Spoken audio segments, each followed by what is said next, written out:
열왕기상 14장 1절에서 20절까지의 말씀은 여로보암의 가문에 임하게 될 하나님의 엄중한 심판의 내용이 담겨져 있습니다. 북쪽 이스라엘을 여로보암은 한 22년 정도, 20여 년 정도를 통치했습니다. 그에게 아들 아비야가 있었는데 이 아비야가 심한 중해, 병에 걸렸습니다. 그래서 이 여로보암이 고민을 하다가 자기 아내를 왕의 부인으로 못 알아보게 하기 위해서 변장을 하고 바로 처음에 자기에게 나라를 맡길 때 옷 조각을 12조각으로 찢어서 10조각을 자기에게 주었던 선지자 아이야 선지자에게 부인을 보내게 됩니다. 이렇게 신분을 변장을 해서 이렇게 하는 것은 이제 선지자로 하여금 뭔가 편견을 갖지 않고 또 하나님께 어떤 숨겨진 상태에서 어떤 재앙이라든가 악한 어떤 신탁을 받지 않으려고 하는 여로보암의 의도가 담겨져 있죠.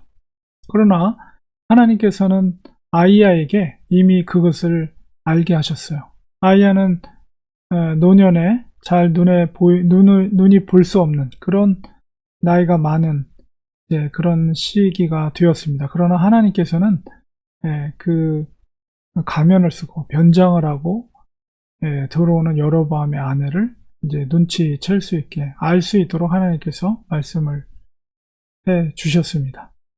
아이러니하죠.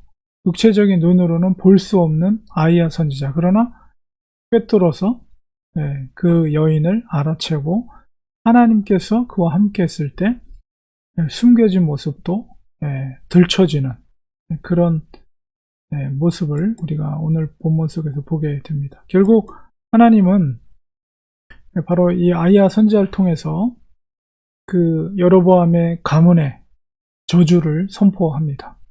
우상을 만들고 다른 제단을 만들고 하나님을 대적한 그의 가문에 하나님의 저주가 임할 것이다. 그래서 너희에게 속한 성읍에서 죽은 개가 너희의 손들을 먹고 공중의 새가 먹을 것이다. 이렇게 말했어요. 그리고 지금 병에 걸려있는 아들도 너가 이제 다시 돌아갈 때 문지방에 달 때 아이가 죽을 것이다. 이렇게 말했죠. 그리고 이제 13절에서 15절까지의 말씀은 이미 이스라엘의 첫 번째 왕이었던 여로보암 때 이미 나라를 빼앗길 것 그리고 그들이 포로로 잡혀갈 것을 하나님께서 이 선지자를 통해서 예언하고 있어요. 여호와께서 이스라엘을 물에서 흔들리는 갈대같이 하게 완전히 흔들어버리고 조상들에게 주신 좋은 땅에서 뽑아서 그들을 강 너머로 옮긴다. 이거 뭐예요? 하나님이 축복한 언약의 땅 가나안으로부터 너희들이 쫓겨날 것이다. 그것을 예견하고 있는 거죠. 이미 북쪽 이스라엘이 일대 왕 때부터 그 나라가 다른 나라에 의해서 멸망을 당하고 포로로 잡혀갈 것을 이미 일대부터 예언을 하고 있습니다. 그렇게 된 원인은 바로 아세라상, 우상을 만들어서 하나님을 진노하게 하셨기 때문에 그렇습니다. 어저께 우리가 보았던 본문에서 하나님의 사람도 역시 사자에 의해서 심판을 받았잖아요. 엄중한 심판을 받았는데 하물며 이 여로보암의 가문을 하나님께서 그냥 내버려 두지 않겠죠. 결국은 이 아이야 선지자의 말대로 그 병든 아이는 문지방에 그 아내가 도착했을 때 죽게 됩니다. 그래도 유일하게 아이야 선지자는 그 아이는 그래도 아버지와 다르게 하나님을 경외하는 마음을 갖고 있었다. 이렇게 말하죠. 그 아이만 온전하게 그 무덤에 들어가게 됩니다. 그리고 이제 여로보암의 다른 아들이었던 나답이 대신해서 왕이 되는데요. 여로보암은 20년 정도 통치를 했지만 그의 아들 나답은 2년 만에 암살을 당하죠. 정적에 의해서 암살을 당하고 2년 만에 다른 왕조가 들어서게 됩니다. 결국 아히야의 예언이 하나님의 대언된 말씀이 그대로 성취가 되는 것을 우리가 보게 됩니다. 그리고 첫 번째 왕 때부터 그런 일들이 생김으로 하나님을 대적함으로 말미암아 북쪽 이스라엘의 왕가는 그 왕권을 쟁취하기 위한 아주 그냥 혈투가 이뤄져요. 뭐 부하가 신하가 그 왕을 배반해서 죽이기도 하고 여러 가지 그런 권력 쟁투, 싸움, 왕권을 쟁취하기 위한 그런 피바람이 북쪽 이스라엘은 계속해서 일어나게 됩니다. 마지막 멸망할 때까지.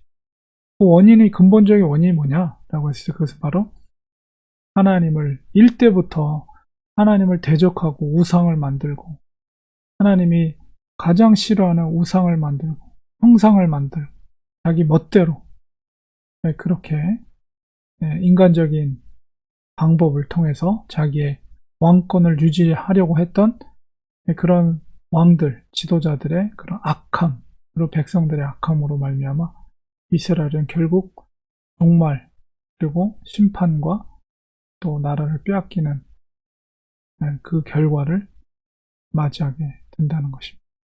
우리가 이스라엘의 역사를 통해서 1차적으로는 이 역사를 읽고 있는 포로 생활을 하고 있는 독자들에게 교훈을 주는 거지만 또 이 시대를 살고 있는 우리들에게도 이스라엘의 역사가 과연 우리 신약시대의 우리 성도들에게 어떤 의미를 담고 있는가를 우리가 항상 기억하면서 이 성령의 시대, 주님의 은혜의 시대이지만 이 시대에도 역시 하나님의 언약은 너무나도 소중한 것이다 라는 것을 다시 한번 깨닫게 됩니다.